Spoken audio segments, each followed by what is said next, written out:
Hey guys, this is Robert Breedlove from the What is Money Show. And as you've learned by watching this show, Bitcoin is the single most important asset you can own in the 21st century.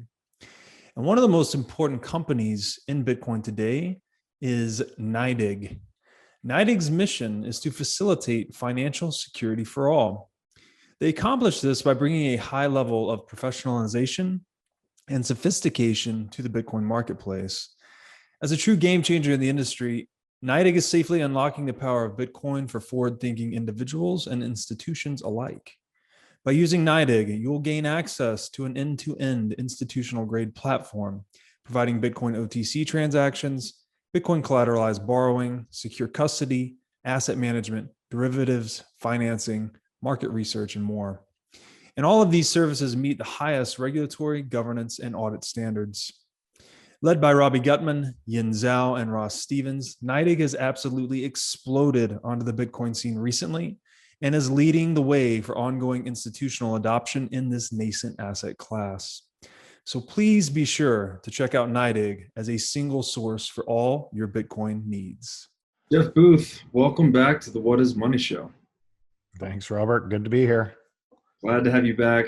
And we left off last time after a thorough discussion on the nature of intelligence, how it relates to error correction, and how that fits in humans sort of seeking to satisfy their wants in the world.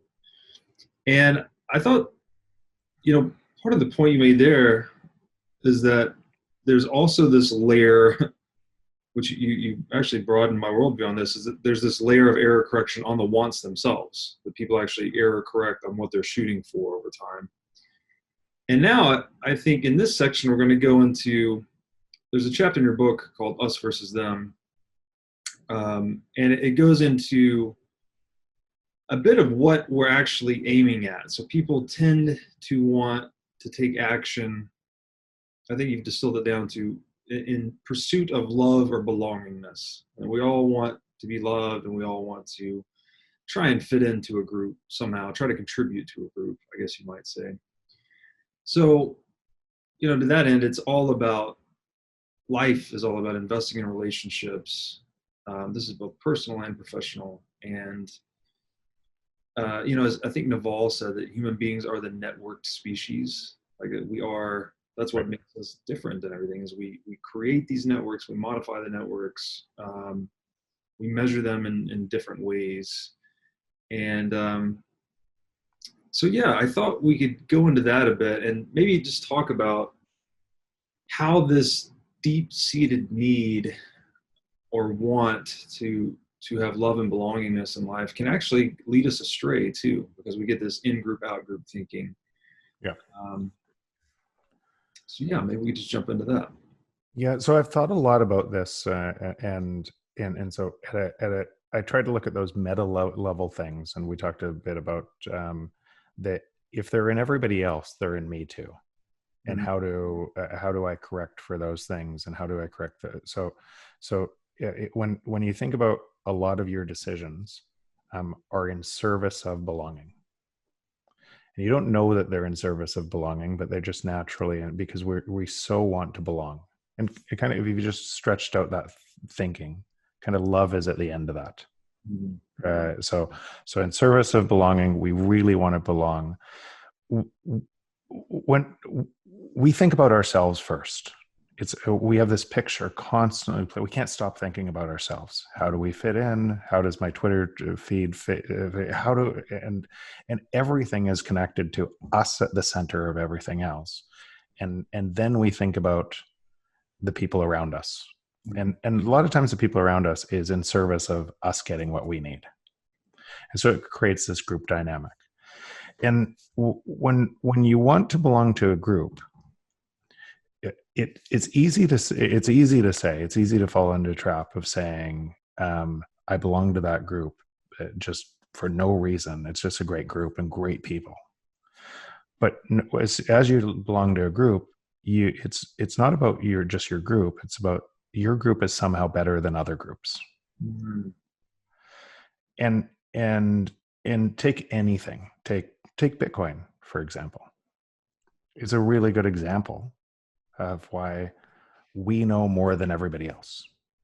And the more and more we're in that, the more and more we divide community because of that, not intentionally, but there's love and belonging there. We belong to a group.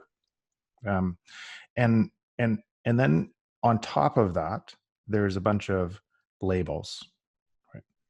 Labels of that person's smart, that person does this, whatever that label is in your own mind.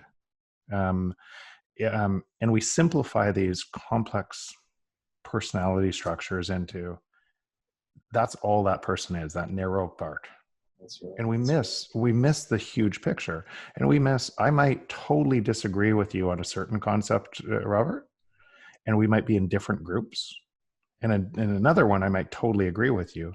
But if we're kind of driving this without a personal interaction and understanding what that looks like, you could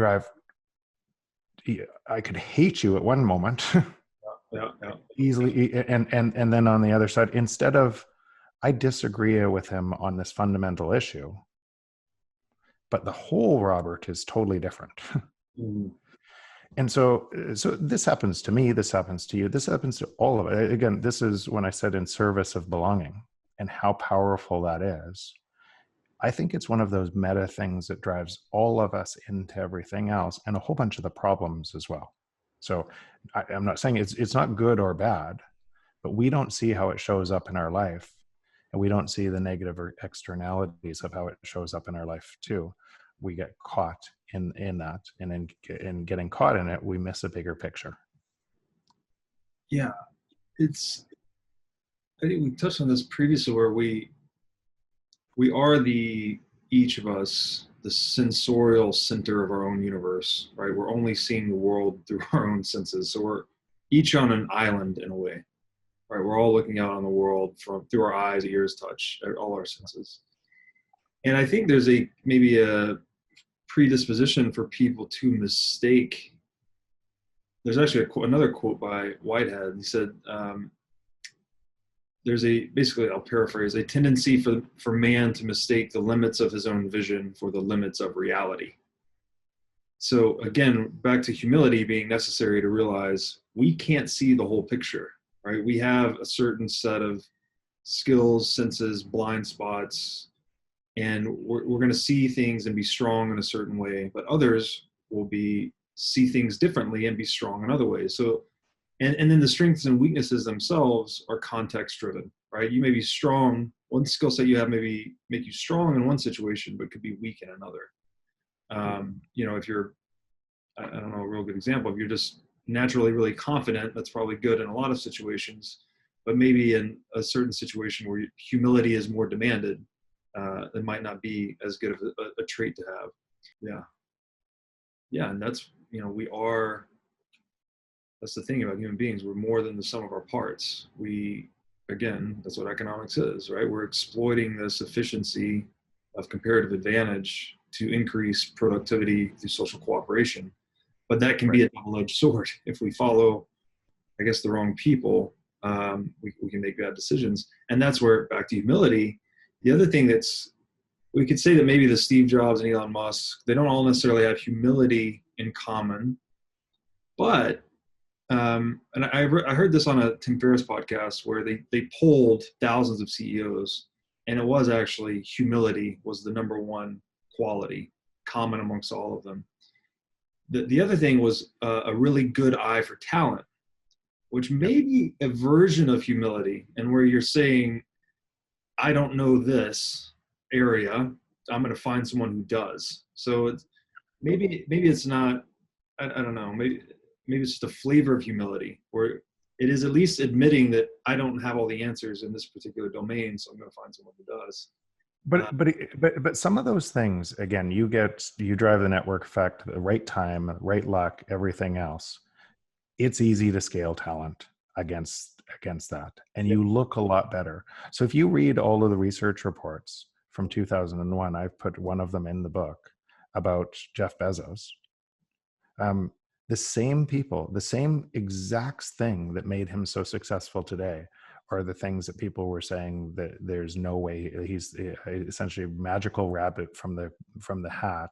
It's going to go to zero, and uniformly people were totally. It was going to. People were lambasting him Yeah. for the same thing. And actually, if you look at Bitcoin today, if you look at some of the people talking about Bitcoin today, it's actually what creates this. And if we're right, and I think we are, then a whole bunch of us will, on the other side, look like superstars and brilliant. Right. Yeah. Right. Right. So this gets into how this is ambiguous, though, because we're talking about this us versus them. It sounds like a negative thing that humans do, but it's also a bit necessary, perhaps, because like today, to your point with Bitcoin, it's a very contrarian bet. If you just polled the world, I mean, 99+% of people, I think, would be, 95%, let's say, would be, they don't understand Bitcoin, or they don't think it's going to work, or whatever. The Bitcoin then needs the minority, the intolerant, intransigent minority, to implant itself as a successful culture in the world. It has to be a bit toxic. It does. Right? So I don't know if toxic, but it does. It does need. Put it this way. Here's a way that I look at all of because I do this for my business, or all my businesses are around creating change against something else. What I typically do is not make the change about a person. Yeah. I make the change about a system. Right. The idea level. The idea level. It's a meta level that allows more people to come into my change. Mm-hmm. And so that's where, but again, because we're connected to the idea, yes, and we want so badly to belong, it's hard for people to. So when somebody criticizes the idea, mm-hmm, they criticize you with it. Right. Or sometimes the other group criticizes you. Yeah. And it doesn't matter at all. Like at the end of the day, the idea is going to go or it's not, but we take it as a personal criticism and we react. Yes.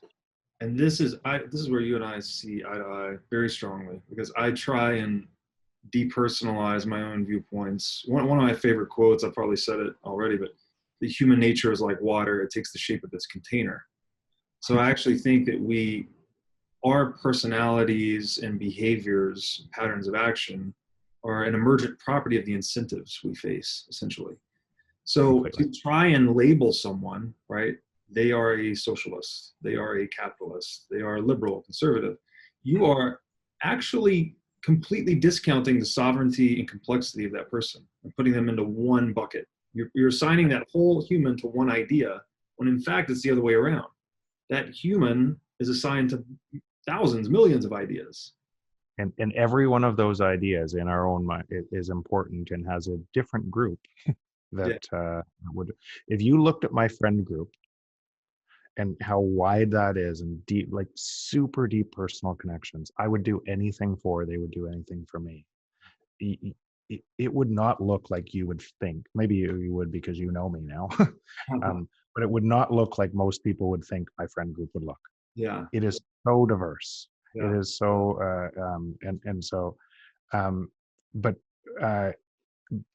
and they can do whatever they want in this area, and I can totally not agree with it. Yeah. But that's. Yeah. I think this to me is part of that digital enlightenment as well, where, we talked about, okay, so the printing press basically error-corrected geocentric model of the universe, right? The Earth is not the center of the universe. Right. And I think again, by lowering the distribution cost of information, I think we now have a world today where the deepest layers of physics are quantum physics, complexity theory, chaos theory. That is now starting to permeate our more general perceptions. So I think in this digital enlightenment, we'll start to think more at the idea level, less at the person level, right? Start to see. I hope so. I hope so. But along the way to do that, you have to go through this. And these concepts, why belongingness, if you think about the service in service of belongingness and how you might fit into that, it's such a powerful motivator, such a powerful bias. Yeah. I think, like, I do hope that we have more time and more people start to consider this, because it'll enrich their lives in ways that I have no idea it will enrich their lives. But I just, how powerful the other side is, how powerful that motivator is I'm going to do something with you right now to show you. And everybody listening, hey, Robert, you and I know this, but nobody else does. And I can suck you into the world because you belong with me and nobody else belongs.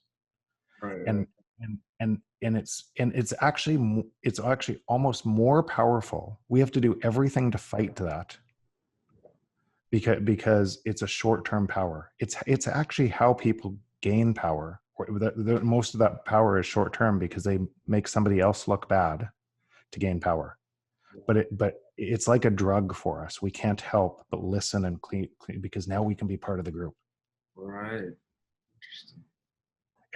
And so if you look at leaders throughout time that kind of go through a short-term power, it's normally tied to that. And longer-term power, generational power, is about hope and bringing people together. Yeah. This is long after they're gone. So, but it is so powerful. And in the world, it's breaking down and moving or transitioning between one system and another. It's actually easier still because you're looking for belonging, and nothing seems to fit your old mental model. So the world we're going through right now, that everybody is going through, because of fear, uncertainty, and everything else, and what could this look like?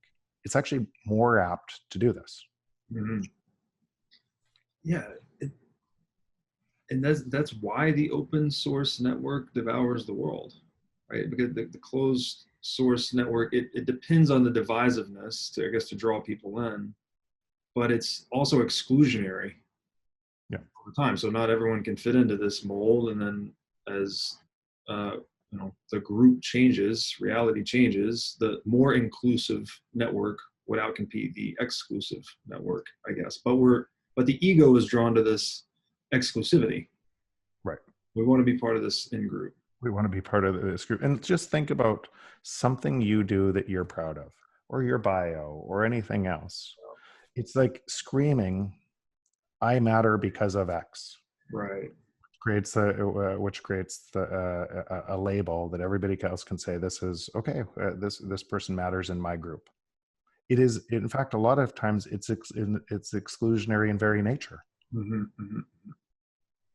Yeah, there's so much ambiguity here, because you need to stand out, you need to blaze trails, you need to move forward, you need to cut against the grain at times, which means you need all of this ability to separate yourself from the group, but then you also need to include the group in the long run, right? It makes me think of that quote, you can go, if you want to go fast, go alone, if you want to go far, go together. Right. So there's the bigger the together is, but you still have to have your view. Mm-hmm. And that's why if you, maybe this, the integrity to know that I'm going to make mistakes as well, and but this is who I am until different, right? Until I'm going to make a whole bunch of mistakes, and everything else, but this is who I am. And as long as I can have that conversation with somebody else with a different viewpoint, mm-hmm. and I can respect their viewpoint and have empathy for their viewpoint, I don't have to make them share my viewpoint. Right. It doesn't matter, but it's important. If it's important for me, and I believe it's important for me. They don't have to share mine either. Absolutely. And this is where I think that the key here is depersonalizing a conflict, focusing at the idea level. The more you focus at the idea level, you can just say, hey, that idea that I have, or has me, whichever way you want to look at it, doesn't agree with the one that you have or has you. That's it. It doesn't mean you and I are, conflicting necessarily. We just have an ideological difference. Totally. Back to Bitcoin and everything else, I am waiting for somebody to defend the existing model in a way that doesn't consolidate control or kill the planet or anything else. Like, tell me how possible. Yeah. And I was on Salt Talks yesterday, and and and the interviewer said exactly that. Said, I read your book. We went deep into Bitcoin as a result, and I haven't seen any sort of research pace that it would look like this on the other side. That how can this model continue? Right. I'm open to the possibility. Let's see it, but until because I think to stay in the status quo, you need to defend the status quo from a better idea. Right. And I guess the closest attempt to that is MMT, something like Stephanie Kelton's book. Probably, but it doesn't. But that's the problem. There's so many holes in it. Yeah. That it doesn't it doesn't pass deep critical thought because Right. because of the holes in it. It's an idea. I can understand why it would why people would, because it allows them to switch off the critical thought Yes. and keep going on the existing system. So I understand that. I understand why people would be attracted to something that seems easy to keep going. But it doesn't pass the critical thought. Yeah, it is taking advantage. I don't know if maybe she actually believes what she's writing. I think she does. And again, not the person. Yeah. I think that. So has she ever created a business? Has she ever been in technology? Does she know what it looks like to have nothing, to create something out of nothing? What the entrepreneurial process is in a free market, and what that looks like in your decision process while you're trying to create value for everybody else against a system that it doesn't look like that. Right. If you experience that, if that is your life, entrepreneurial process, delivering value and everything else, and the only way you win is deliver value to other people, and even if you do that, doesn't guarantee a win at all. Right. The monopoly could come and kill you. There's a whole bunch of things. It's just a fragile you have to write team, write everything else. So it's so many pieces of that when if you don't know that journey, it sounds really good in theory to say what other people do. But and actually, that's why I don't discount that she believes it. Yeah. But it hasn't passed the test of time and her going through it, and how that connects to other geopolitical regions doing the same thing. Yeah, the idea is fragile, I guess, because it's incubated inside of this monopoly. Right. Yeah. Right.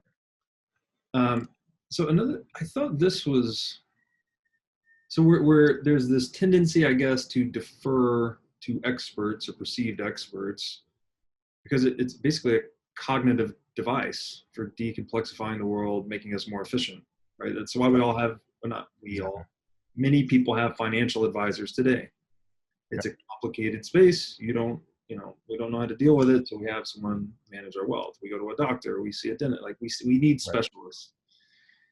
And I thought this was, in your book, you went into the Robbers Cave experiment, where I believe the experimenters were dealing with Boy Scout troops. Yeah, Scout troops, 11-year-old boys. Yeah, and so they, maybe you could just describe this a little bit, if I don't recall it correctly, but they were assigning them tasks that had them competing over scarce resources, and then they monitored how the groups developed. Is that sort of what happened? Yeah, and so I think we're going to talk now about a couple of studies, and there's lots of the different studies. That's one of them. But if you think about when these studies were commissioned, a lot of these studies were commissioned. People did tons of work after World War II and after giant conflict on how do people, why do we do this? Right? Why do we and can you model this? And is there any way out for humanity to stop doing this, to dividing?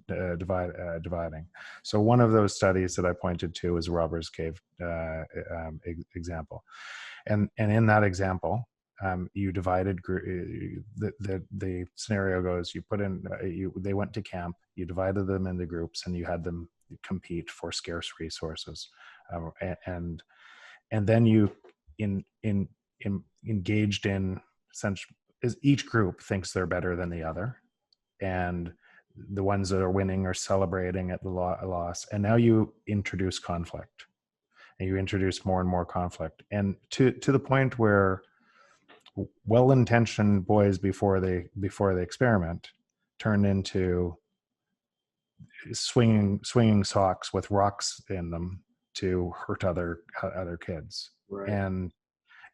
And it was just a random design of which group had which group. Yeah. So the idea is, could you create, so after you did that, then they said, could you create a superordinate goal, a bigger goal that created, that brought them back together? And so that superordinate goal was, and they'd actually set up the structure up into the system, where on entry to the camp, they said sometimes people vandalize our water and everything else, and we have no water, and it's a really big deal. And so they said the camp counselors vandalized the water, and then sent kids together to go and to break down where it was and everything else.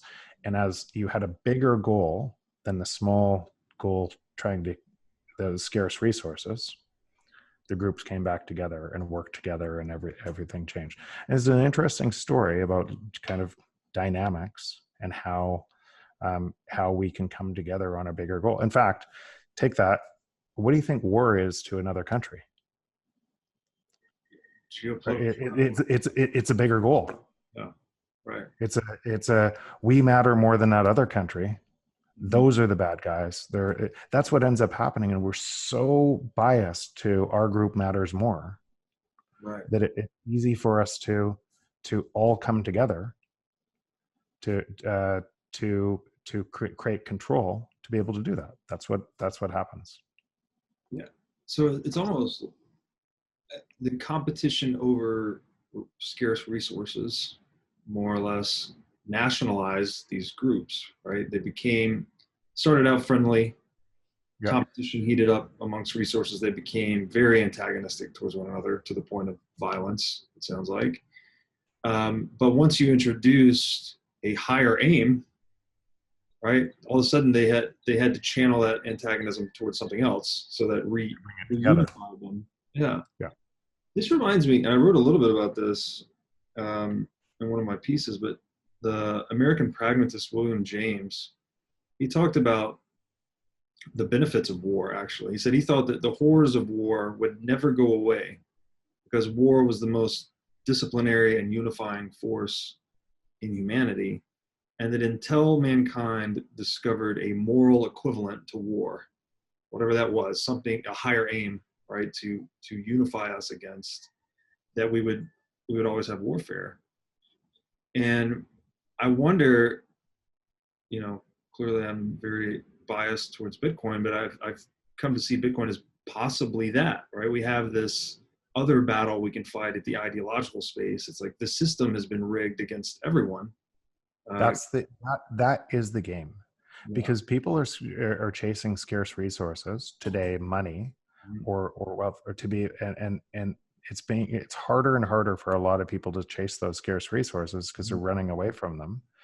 Well, and that's actually why I put the S versus N chapter into the book, because Bitcoin changes the rules so fundamentally that the whole machine kind of driving through humanity about control versus them breaks down with it, or could break down with it, and we could have a new story. We need a story. Yes. We need humanity needs a story to believe in, and that story could look totally different. And again, even just say, forget the us versus them.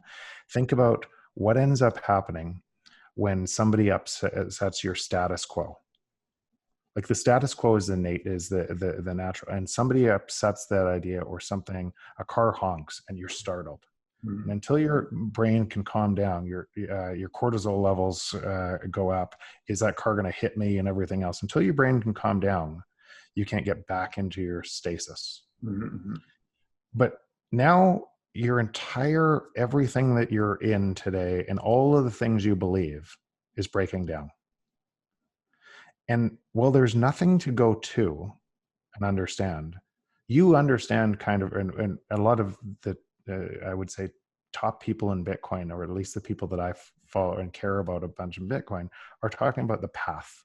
How do you make the path better for everybody, so you can go to something because otherwise you stay scared. Right. And the more scared you are, the more you're susceptible to control through us and them. Right. Yeah, it's an excellent point. The other thing that comes to mind there with the competition over scarce resources driving divisiveness in the group, that points to me that deflation, natural price deflation in a hard money economy, that is a civilizing force. It's right? a civilizing force. It removes all of these. It removes all of the scarcity. It removes all of the. It allows us to live with abundance. Right. If we will let it. I would go further. There is no other way. There is no other way. Right. Bitcoin might not be the way. I suspect it is, but let's just say there is no other way than to allow deflation to happen along the same path of technology. There is no other way, because every other path leads to more and more us versus them, and control by a bigger force. There is no other way. Yeah. So the flip side to that, if we don't have natural price deflation, we have artificial price inflation, which is decivilizing. Exactly. This is not just a economic or monetary phenomenon that's inconvenient. This is something that tears society apart. That is the point.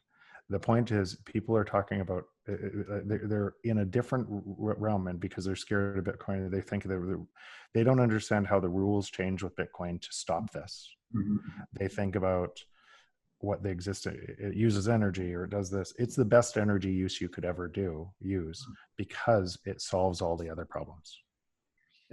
You're spending energy to civilize the world. Exactly, and give people abundance. That's what it looks like. In every other path, you cannot grow forever on a finite planet. Yeah. So every other path breaks society, breaks every rule. We end in revolution, war, unfortunately, but every other path looks like that. In Bitcoin is, I hope, that's why I care about it so much, is I hope a forcing function to a new story. Yeah, we almost have to paint proof of work as the process that bears these fruits. Civilization, abundance, freedom. Frankly, people are getting more time.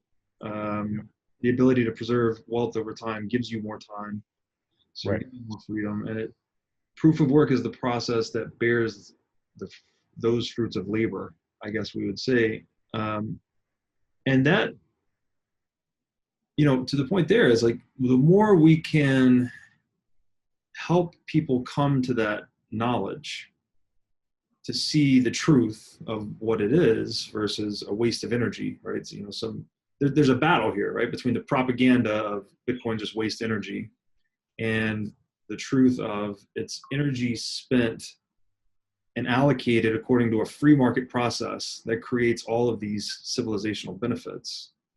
If it does that, it is the best energy you could ever spend. The best.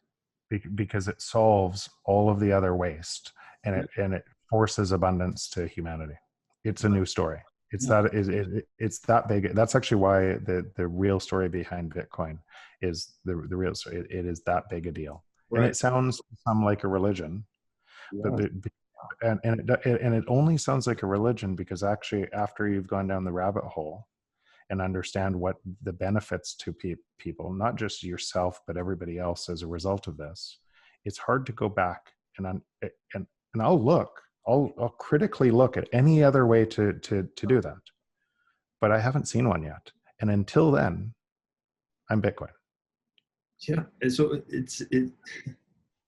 that's the framing, and it does sound a bit radical, but it's an energy expenditure that preserves peace or even generates peace. So of course there's a quasi-religious or quasi-nationalistic quality to it, right? To those that are deeply studied. And what it is because the idea is so big and people don't understand it. Scary. It's that big an idea. It is 10 times the printing press. Right. It's that big an idea. And there's a lot of people. And so when people say,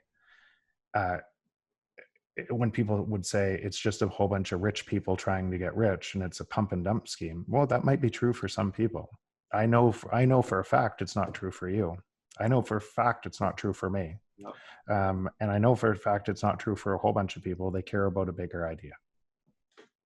So when you get labeled, I don't care, but I understand why people, okay, I'm going to just throw a stone because they don't understand it enough. Yeah, what's funny about that to me is that I guess it's very easy to just write something off as a pump and dump scheme, especially when, by the way, it's surrounded by a sea of pump and dump schemes. Totally. You confuse Bitcoin with all the other shit coins in the world from an outsider's perspective. But when you realize you study it economically, where's the dump? You can't dump Bitcoin into anything better. It's like, it's the hardest money that's ever existed. There's no dump. It's just a pump. It's a pump scheme. But it pumps. If it takes $185 trillion of printing to make real estate go up, then real estate's a pump and dump scheme. Every single thing that we're in the existing world, but that's that structure. Yeah. That if you don't understand some of the, it sounds complicated. Yeah. It sounds really complicated. You use monetary easing. You use a whole bunch of different words that confuse people on what's really happening. And so they get confused and they go back to the experts to try to figure out, what does this mean? And they're not putting it all together to what it means. And so the existing system is ultimately the pump and dump scheme. Right. And this is, so the simplified version of that is it's more dollars chasing less stuff or the same stuff. And that's what's inflating the price of everything. It's distorting people's sense of reality, frankly. They think all of a sudden your house is an investment. Equities always go up. You see these TikTok stars talking about their investment strategies. They just buy stocks and they go up forever. Like, we're in peak, almost Weimar Germany-like fiat situation. Yeah, and the only difference between that, well, a couple differences. Weimar didn't have the global reserve currency at that time. Yep. So it's going to happen slower, and it's going to shake back and forth and everything else. And the U.S. dollar is still important in the world, so it couldn't happen right away just because of that. It has different repercussions on the kind of game theory of other countries printing their money. So that's one big difference between Weimar, and the other big difference is technology is moving too fast. So a bunch of the money that they're printing isn't actually turning into inflation that they can measure. It's moving into asset price inflation. Right. And so again, a different concept and a different time, but ultimately the same type of thing. When you zoom out to the overall level, the existing system cannot survive. I mentioned I was just finishing Human Action. Such a great book, by the way. Towards the end of the book, Mises, he's kind of looking out. I think it was published in 1949, so he's looking forward at that time. And he said that essentially the possibilities of someone being able to step into owning the monetary printing press, or at least being part of a pressure group that can benefit from it, that this would be essentially an irresistible component of human organization until we developed some ideology that was more truthful than the whole thing that it just crashed up against. And it seems like we just keep, Bitcoin is so many things to so many people, but it's pointing back to that. We have this truthful ideology now. And that's why again, where it's assigning these quasi-religious or nationalistic properties to Bitcoin, but we're still, it just doesn't succeed on its own still. I think I mentioned this last time, where the ideology actually needs public opinion to succeed. And so the advertising and marketing in the world, it's targeting I guess the Maslow's hierarchy of needs, right? It's actually targeting people at different levels. So how, as Bitcoiners, because we don't have to, I feel morally impelled to do so, to share Bitcoin with people, so that we were talking about earlier, so we can chart the right path. The people that should benefit from it can benefit from it, versus, central banks buying all of it, or something like that. How should we strategically think about this? The marketing, advertising, education of Bitcoin? I don't think in that there's no central power to Bitcoin, right? People are doing it for their own reasons, and there's not a greater way. For me, and maybe one of the reasons that some people choose to listen is the idea is powerful. Mm-hmm. And I don't have a horse in the race besides the bigger horse. I don't need Bitcoin to succeed. Mm-hmm. I really want it to for a different reason. Mm-hmm.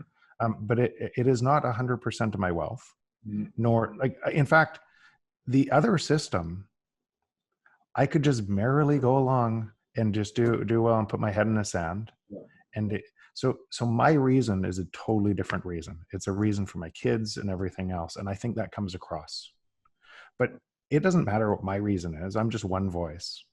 Some people are going to create great businesses on this as thought leaders. Some people are going to emerge, and they're going to, the technologists are going to help change the protocol because it's such a big deal. And a bunch of people are going to get rich in the process. Yeah. It doesn't actually matter. And it doesn't, but the more voices that are coming together onto this, and actually, funny enough, this is when the us versus them actually helps an idea thrive. So what was the 1984 commercial from Steve Jobs? It was to create an us versus them. Right. It was using that whole us versus them against a perception that people felt but they didn't know. Yeah. Right. They never said IBM. Yeah. The drones, and if you go through the 1984 commercial, if you go through, and then the girl with color coming in and shattering it all, was intended to symbolize IBM. Yeah. And that's kind of what I'm getting at, as a system change. We don't need to talk about the people in it. Mm-hmm. We need to keep on advancing the system change. And the system change, if you look at the existing system, it's what people feel every day. Mm-hmm. And they don't know why they feel like that.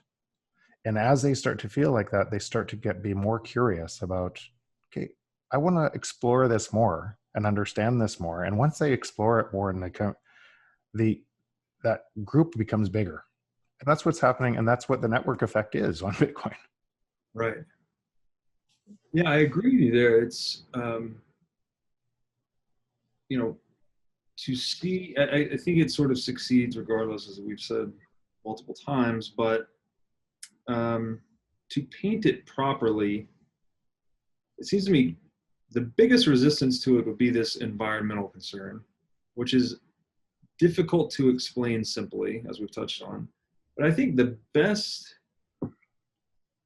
advertising or marketing campaign for Bitcoin could be that it makes war unaffordable. Right? We're actually defunding war machines over time, because nobody likes war. So, well, that's totally true.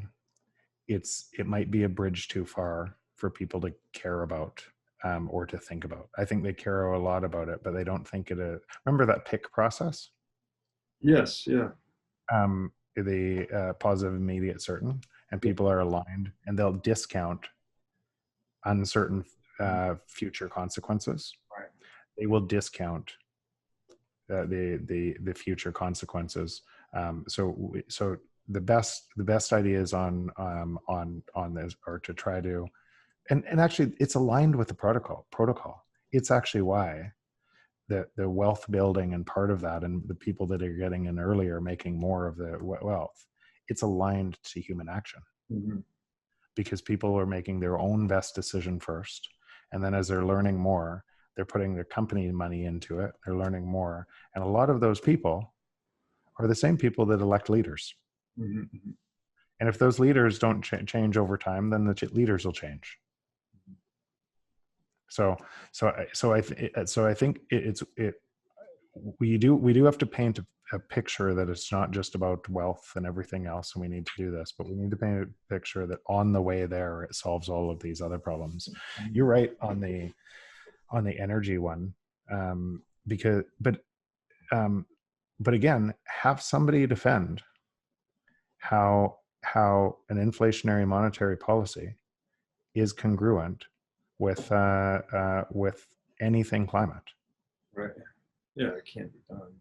It can't be. So just I put out a tweet today based on this. So we know right now electricity on solar is like a penny and a half per kilowatt hour. It's going down every year, yeah. And the average in different regions is 8 cents, 14 cents a kilowatt hour for the entire energy grid. So we know more and more solar is going to be additive to deflation. So when you print money, oil prices go up. Right. And so the highest problem for the planet is, should oil prices right now be $70 a barrel? It's pretty obvious to know. Should real estate prices be where they are? Pretty obvious to know. That is a result of trying to make prices go up and climate damage go up if that's the thing you care about, because of printing money. It's really clear to see. Yeah. And that flywheel will drive, and as oil prices go up, so now you shift a whole bunch of former assets that didn't work and weren't going to contribute planet damage to now they work. Mm-hmm. Now it's great. Let's run the tar sands. Let's run everything else, and because now it's economically viable, and which then drives a race to solar to make it cheaper and cheaper, and people are driving further into solar, which then creates, I need to create more dollars to drive growth against this. More deflation. Because the whole structure is deflation, is prices going down against something that's trying to make prices go up. Right. It's impossible. So until somebody shows me how an inflationary policy is not an order of magnitude bigger for the problem, then I'm going to say I'm in Bitcoin for the climate. Yeah. So by compromising the store value function of money, it leaks into other assets like oil, real estate, etc., which makes other modes of extracting the oil economically viable that wouldn't be. So that's increasing environmental damage and degradation, but it's also driving more demand for alternatives, something like solar. So it is, which accelerates the deflation, yeah, which accelerates the monetary easing, that was the whole thesis of the book. We're looking at a pinpoint in time, and most of the deflation is way in front of us. Right. We're looking at a pinpoint in time, thinking that and measuring this pinpoint in time with $185 trillion of stimulus to get here, right, by destroying the free market, not understanding what it's going to look like forward. Most of that flywheel on both sides is in front of us. And that's just energy you looked at, not all. That's just energy. Yeah, that in every single industry, energy is the number one input to the other industries. Yes. But we can expect that to. Yeah, we can expect that. We can expect that everywhere. And so what I just said there. Have anybody, please, in the fiat system, tell me where I'm wrong. Right. please, if anybody's listening to this in the fiat system, tell me how what I just said is from a first principle standpoint is wrong. And then if you get there, tell me how this system can save the planet. So, I mean, I can't punch a hole in that at all. Makes perfect sense to me. Then if we go into a world that's, because the other thing is, as inflation ramps up, you're increasing currency wars, right? There's more of a race to debase, which, back to the original introduction to your book, currency wars, then trade wars, then real wars. So are we facing then the threat of, is that the inevitable end game of this? Is that we have to have some on the existing system? It cannot be reset without, or I don't believe that governments around the world will come together and say, I'm going to wipe out all this debt. I'm going to kill a whole bunch of my economy and start again on a new system. I don't think we live in a trust environment anymore. Yeah, that could happen. And essentially what it says is some of this conversation started today is what governments did with, or what Mises said, is it's too strong an impulse to cheat. Mm-hmm. It becomes too strong an impulse to break the rules, because there's so much power in cheating, right? That I'll just do it this once, and I'll just and that impulse through which humanity throughout the world, even people who wanted to do the right thing for other people, when it's just too hard an impulse to stop.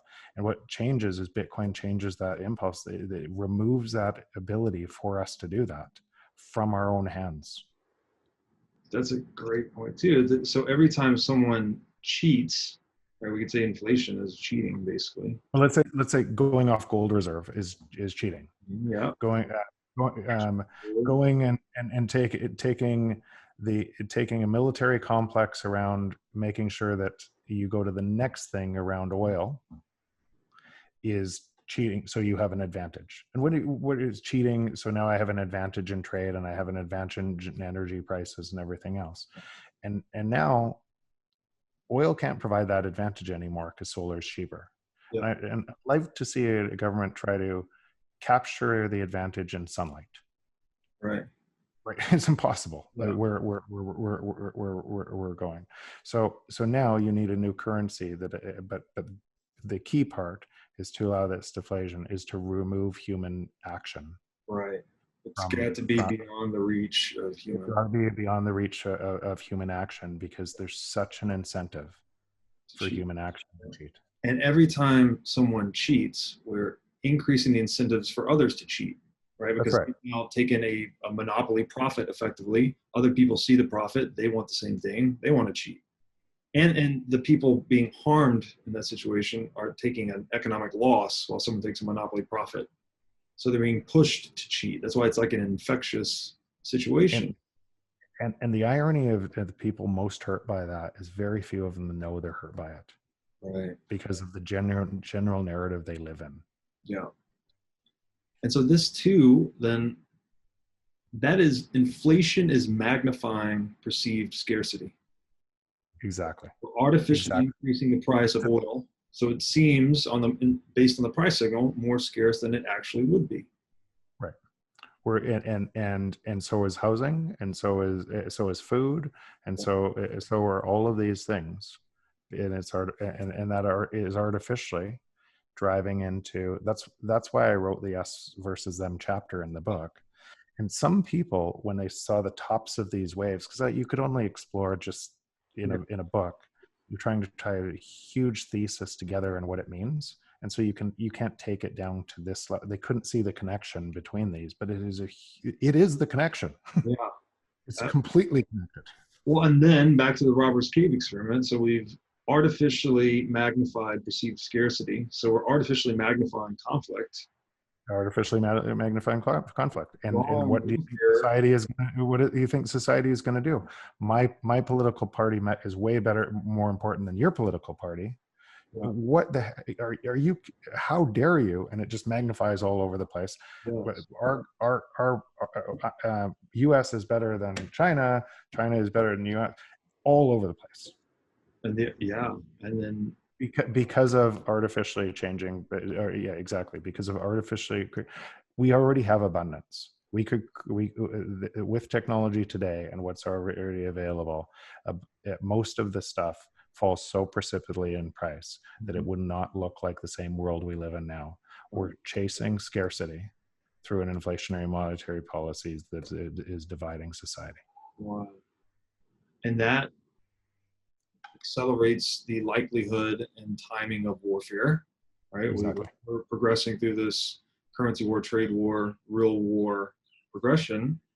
And then that all of a sudden, if that is the case, we do end up in the situation of international armed conflict, then Bitcoin is fitting in that PIC framework for marketing it as anti-war, right? All of a sudden, Yeah. If people connect the dots to what we just talked about and they can see that path. and this is where education is important. We have to show them the path. We have to show them that path and what this looks like, and get them to, and it actually doesn't matter how they start to see this, whether they come in through one path whether they question, just a second, is it the climate path I start to see this? But again, all of this truth is so fundamental, and it changes everything else. When people say Bitcoin fixes this, it is true on so many different levels. But and so some of those levels, the existing system deserves a counter argument to how it solves the problem.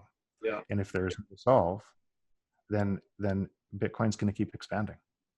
It's going to bring more people into it all the time. I think it's a brilliant analysis. And if you had to boil it all the way down, you could just say there is a positive correlation between the money supply and the likelihood of warfare. The more we expand the money supply, the more likely we're going to go to war. Pretty much throughout history, that's kind of what you see, right? Yeah. Wow.